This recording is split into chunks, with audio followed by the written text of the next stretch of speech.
எம்ஜிஆர் படங்களின் பாடல்களில் இருந்து 10 பாடல்களை பட்டியலிடுமாறு அவரது ரசிகர்களிடம் கூறினால் பெரும்பாலோர் முதலாவது குறிப்பிடுவது எங்கள் வீட்டு பிள்ளை படத்தில் இடம்பெற்ற நான் ஆணையிட்டால் பாடலாக தான் இருக்கும்.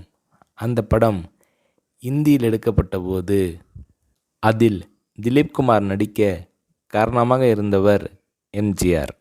தெலுங்கில் என்.டி. ராமாராவ் நடித்த ராமுடு பீமுடு படம்தான் தமிழில் எங்கள் வீட்டு பிள்ளை ஆனது.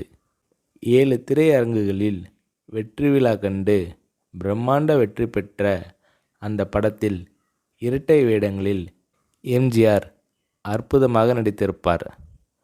நான் ஆணையிட்டால் அது நடந்துவிட்டால் பாடலில் எம்ஜிஆரின் சுறுசுறுப்பு வியக்க வைக்கும். சாட்டையை சுழற்றியபடி ஓரிடத்தில் நிற்க மாட்டார். அதிலும் ஒரு காட்சியில் கேமரா டாப் ஆங்கிளில் இருக்கும்.